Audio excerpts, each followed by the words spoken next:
Your story's phenomenal. I hope it helps somebody out there. I'm sure it has. You've gone through a whole lot of ebbs and flows, and you still land up on top. And congratulations for that. It's been a joy talking to you. Welcome to Clicks and Bricks Podcast. We talk about the entrepreneur mindset. If you get one shot at this, what kind of shot are you going to take? If we forget who we are, they're going to forget who you are. And you've got an adversity story that's out of this world. Everything from that Main Street brick and mortar to that billion-dollar manufacturer. Today we're talking to Greg from Bow Ties Limited. He's been doing business online since 2004, selling neckties. He's got a couple pivots in his story. Super excited to introduce you. How are you doing today, Greg? Fine, Ken. Thanks for having me. Thank you for joining us. Can you tell the audience a little bit about who you are and how you got started in this bow tie industry? Sure. So my background is actually I was a practicing attorney in Chicago for about 8 years. And in my seventh year, my wife and I had one of those moments that a lot of us experience where you as a consumer say, hey, why is this a certain way? Why don't they make this? Why is this so expensive? In our case, I was wearing a tie, getting ready for work, and my then, 2 or 3 year old son threw cereal right on my tie. And I, of course, was annoyed, frustrated. I just spent about $60 or $70 on this tie, and it was basically ruined. And I said, why are ties so expensive? That does not seem to make sense. So I got home that night and I played online a little bit, and I found what's now a well-known website, although in 2004, not many people had heard of it, called Alibaba and Alibaba.com. And I went on Alibaba, and as many of you know, it's a great site to find manufacturers. And my wife and I did some searching and found some necktie suppliers. I started asking some questions, and I had learned that silk neckties made in China were about $2.10. I thought, that's a hell of a margin. So we started asking more questions, asking for samples to be sent to us so we can look at them. As it turned out, the cost was a little higher for a better tie. Of course, there's duties, there's shipping costs. Later on became design costs and so forth. But we realized that ties did not have to be so expensive. And we found this idea, or came up with this idea, for selling ties for a lesser amount. Now, remember, this is before the recession. The recession changed consumer habits a lot, where I think everybody's now looking for value-driven products. But back then, there was this belief for some products, including neckties, that the more money you spend, the better it must be. We tried to change the way that people thought as far as neckties went. Came up with a price point of $15. And it's funny, we were one of the very first men's fashion companies ever built online. We weren't selling in stores, but it wasn't brilliance or foresight, like, oh, the internet's going to be big. It was really because no store would have sold our stuff. It was ugly. It was not trendy. It was just, some very basic stuff. And so we had no place to sell it except the internet. That was basically the only place we could do it. So we sold, so we set up really in 6 months. By the time we had gotten all the samples and come up with some ideas, we got some swatch books sent to us. And we came up with our first collection. About 5 months later, 6 months later, we had 6,000 or 7,000 neckties just show up in our garage. I had to carry these things to the basement. During that time, we'd been working on our first website. And within 6 months, we launched. We went from idea to business in 6 months. And so that's kind of how we got started. Did you leave being an attorney at that point, or did you do both jobs for a little while? Yeah, for about 1 year, I did both. My wife during the day would help fulfill whatever orders we had, and there weren't many. Right. And then I'd come home at night and worked really hard on basically trying to get our name out. So back then, believe it or not, Google wasn't as prevalent as it is now. It was more Yahoo and MSN, and we would do little search word campaigns. It was a company called Overture that used to do Yahoo and MSN, and then a little bit of Google. But I also used to research and reach out to fashion editors who wrote for newspapers or blogs or whatever. And I would write a little bit of a pitch about our company, our purpose, our mission, our products. And I would send literally, I'm not even kidding, probably a few hundred emails over a period of a few months, hoping someone would write about us. And we actually got small snippets of press along the way, and it did okay. And about a year after we launched, we got a phone call from the Chicago Tribune. We were based in the Chicago suburb. They had just done an article. They had just written an article on whether you could tell the difference between a $200 pair of jeans and a $30 pair of jeans. Premium denim back then was just sort of getting started. And I reached out to the editor and I said, hey, we sort of have this business model with the same idea that there you can't tell the difference between a very expensive necktie and a less expensive necktie. So she sort of bid on that. She called us. We did a phone interview with her. And it came out about a year after we launched, and it really changed our business in one day, completely transformed. So I always remember the day before the article came out, we had 9 orders, which actually was not a terrible day for us back then. So maybe we had sold, 20 neckties. The next day when the article came out, we had 206 orders. So that, and I can't remember how many neckties we sold. We basically had sold out virtually all of our stock by so that was a Sunday. By that Tuesday, everything was gone. We reached out to our supplier. We had some stuff rushed in. Basically, after a month of staying hot, we weren't that hot. We were maybe doing 50 a day, all from that press, believe it or not, that one story in the Chicago Tribune. But after a month, my wife looked at me and said, we made more money in the last 30 days than you did as a lawyer. Have you thought about quitting? And it actually had never crossed my mind to stop practicing law. But she actually talked me into it, which I was surprised with. And I quit my job, and she and I ran the company from our basement from that point forward, and really never looked back. And you still probably haven't been completely out of law, because running a business, there's a lot of law there. Do you think that it saved you significantly having that law background running your business?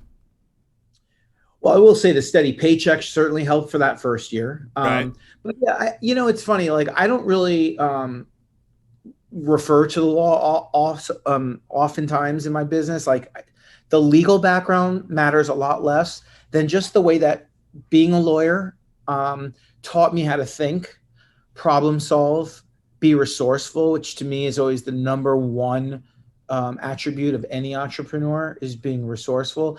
It taught me that I can always find the answer. There is an answer, and you just have to learn how to go find it. And so, like, that's the part that really helped me, not knowing trademark law. Like, it didn't matter that I filed our own trademark, big deal. I could have done that through LegalZoom for $275 or whatever it is.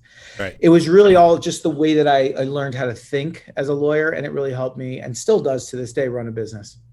Right. So you are, and I've been online since, 14 baud modems. So I've been online for longer than most people on the planet. But so I'm really familiar with this, 99, the .com bust, all those things. I was here for it. It was a lot of fun. And I say that sarcastically, the most biggest way, because I lost a small fortune in that bust. We had the .com bust in 2000. It was really easy to get money from VCs and go online and do all those things. But in 2004, it's a wildly different ballgame. It was hard to get money for programmers. You couldn't get any money for marketing services online because nobody really trusted it. How was your mindset, going into that, dealing with friends and family? You said, people would ask you what you do for a living, and you had a great little story there. Can you share that with the audience and some of those trials that you had early after you left law and you were doing this full time? Yeah, well, I'll just tell you, we never raised a penny. The way that we had money was we were fortunate. We bought a home, which actually I had to move out of because my wife decided to quit her job and watch our child full time. And so we actually had to downsize. But as a result, we had a lot of equity, not a lot, but some equity in our home. So when we started our business, we actually took out all the equity, which is about $50,000. So we took a home equity loan, which was a second mortgage. And that's how we started our business, never raised a penny. And then after that, never borrowed money again. We only grew the company as we made profits. So that's kind of how we got started. As far as like the story that you were asking me, so remember, I was a lawyer. So people would say, what do I do for a living? I'm a lawyer. That's an easy conversation. But it soon turned into, what do you do for a living? The answer was, I sell ties on the internet. And in that time, let's say it's 2005, 2006, And people are looking at me like, well, what do you do full time? And I used to always I found it insulting, I mean, it's like, you don't ask a doctor, what do you do for your full-time job? Why are they asking me that question? But it could be how I, of course, explained it, right? Because it was in our basement. I sell ties on the internet from our basement. It does kind of sound like a hobby. But anyway, yeah, so we did that. And by the way, we were still in our home for about 4 years. So that took a while to get out. And that's fine. I mean, we were doing in our 4th year over $1 million in sales. And I had no shame in the fact that it was in our home. I think I had a problem more so that we had a couple of employees that would come in and I'm still in my bathrobe drinking coffee when they came in for work. But other than that, it's okay running it from home. Eventually we moved out into an office because we had to hire more people. But those are definitely some of the issues, when you get started, is figuring out when it is sort of like no longer a hobby and is now like full on job. And, when you make a few bucks, do you take that money and pocket it, or do you reinvest it in the business, or do you do some of one, some of the other? And we just always kept investing it. I mean, that was sort of our goal. And I know for a lot of people out there, they think $50,000 seems like a whole lot of money, almost an unachievable amount of money. But when you're starting a business, $50,000 can go by really, really quickly if you don't have other income. And because either that's paying your salary, it's buying your inventory, all of those things. That I would consider $50,000 starting a company like this a bootstrapped effort by far. I've done it for less and I've done it with more, but it's challenging either way. There is no question that starting an e-commerce business in 2022 with $50,000 is not possible, period. I mean, there is, it's a Hail Mary if I've ever seen one. Right. And at the time, programmers were even really expensive, right? The process of even charging a credit card online in 2004 was infinitely more challenging than it is today. It was. There were no platforms like Shopify and WooCommerce. We would have to, we had a custom website built basically, right. And every little feature we wanted cost us more money. All of our money was spent on inventory and the website. Right. But the difference is if I wanted to advertise necktie on Google or Yahoo, it would cost me like 12 cents a click. And today it costs you almost as much as the tie. Yeah, right. All right, exactly. So there's literally, there's nothing that's 12 cents anymore. No, nothing at all. There's no question, I read the book Outliers by Malcolm Gladwell. And he talks about how in the mid 50s, Bill Gates and all these guys were all born in the mid 50s. And that's why they succeeded in the, I don't know what you call it, the computer generation, whatever you want to call it. Steve Jobs, I think there were a few more. So they also, and a lot of it had to do with, they were a product of their time. Just the timing was perfect through no credit of their own. I am definitely the same way. We got started at the perfect time by accident, not by design.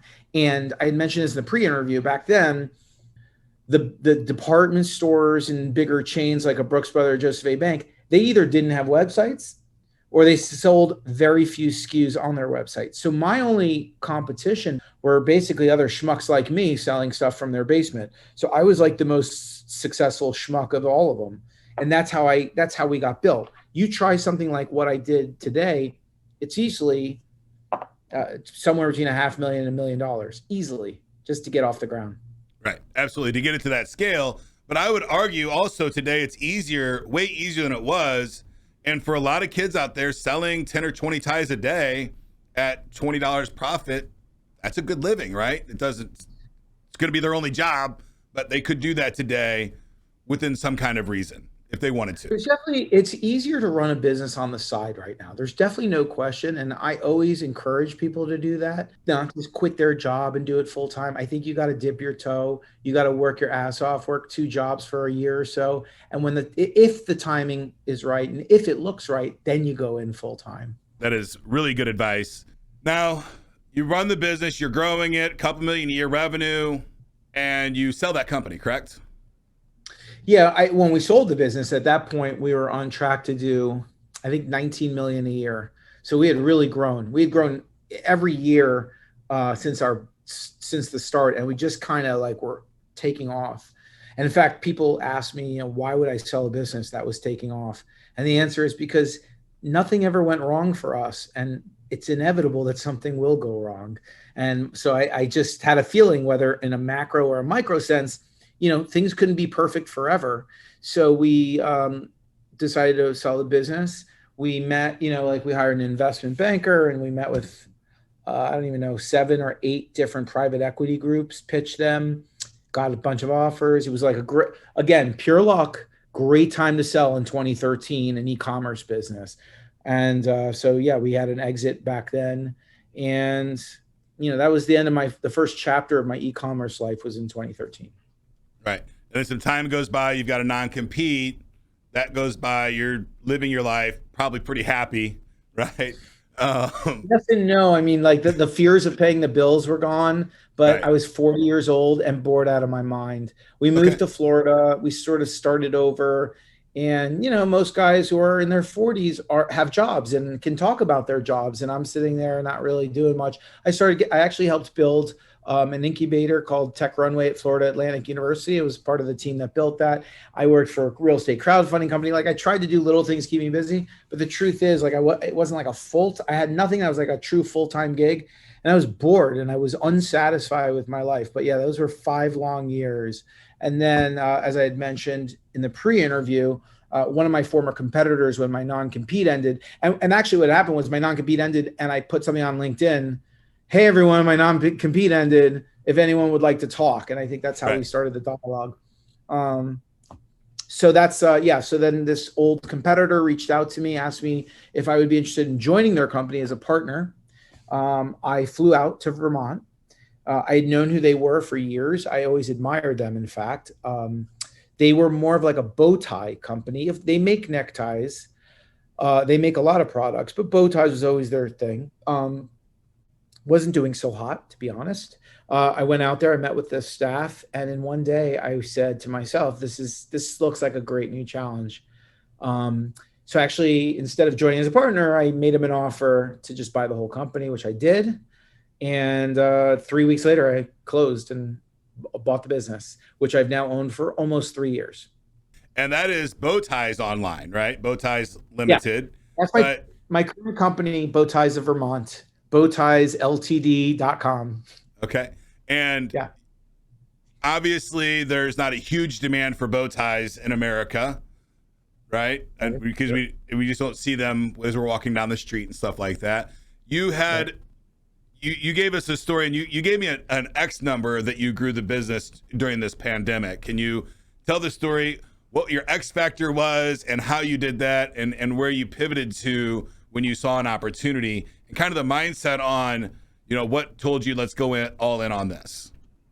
So the men's neckwear industry as a whole was actually starting to go up quite a bit in 2013 when I sold the company. Again, one of the lucky factors of the whole thing.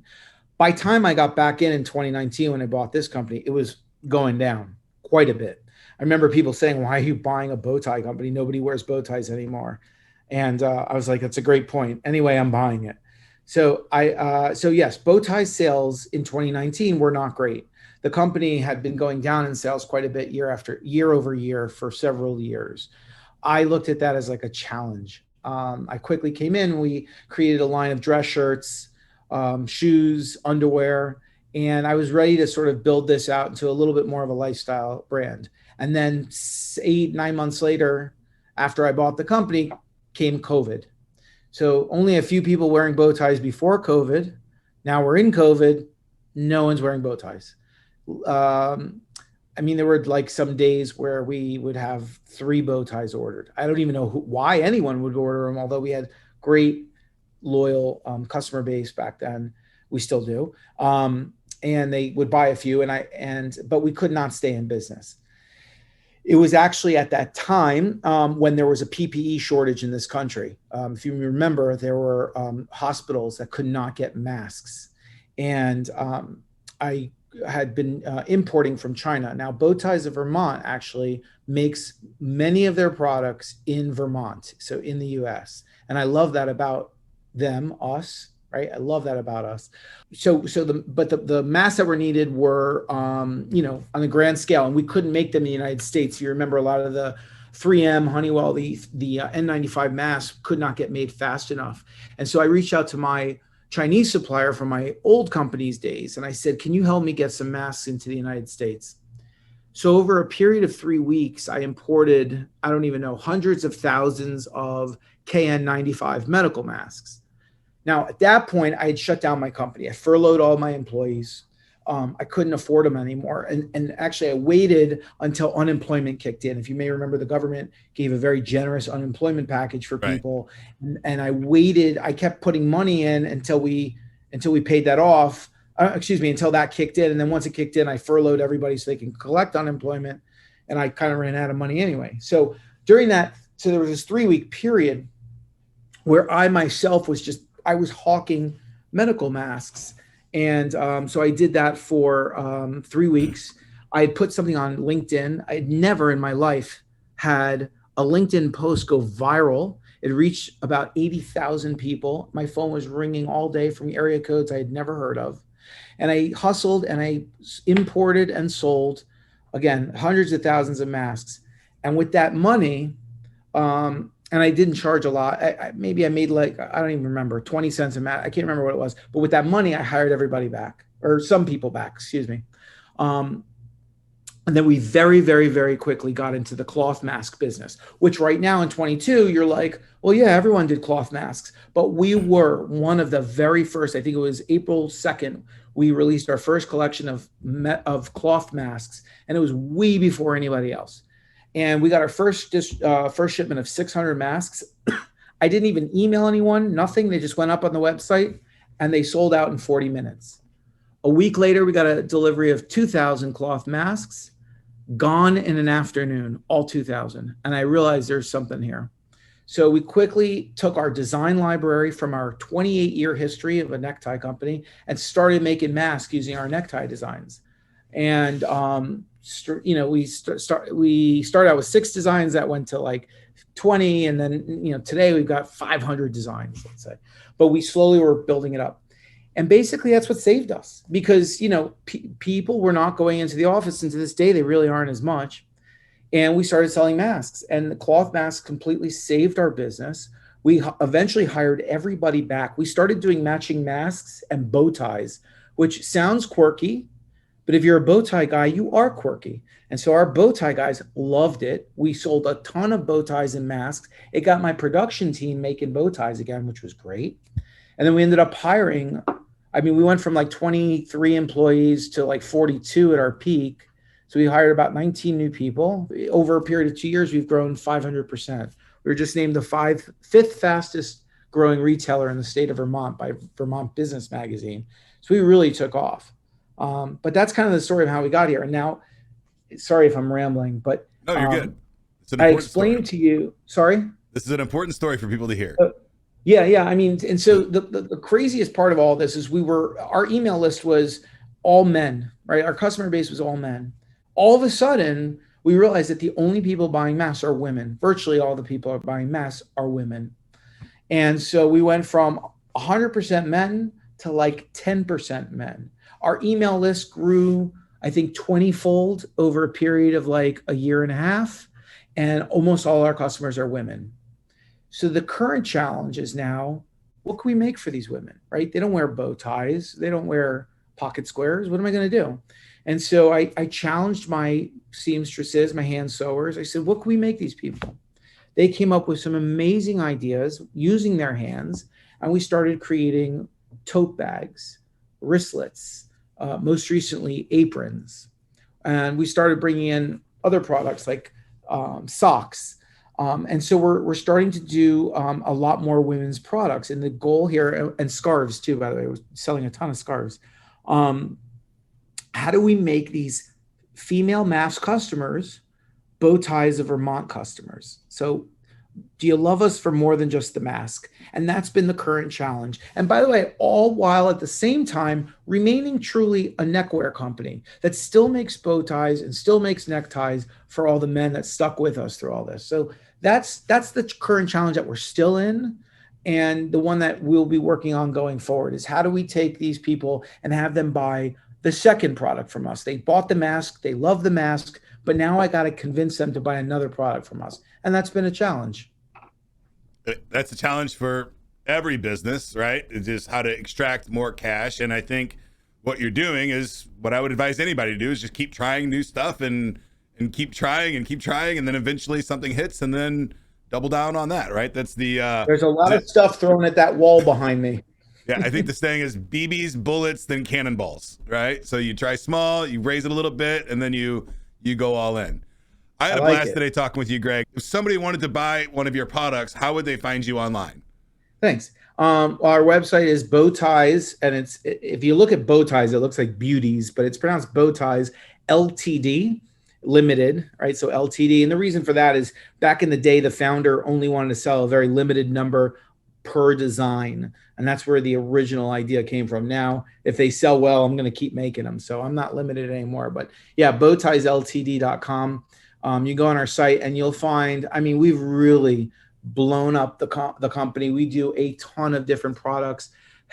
We do some headbands, head scarves. We make a ton of kids products.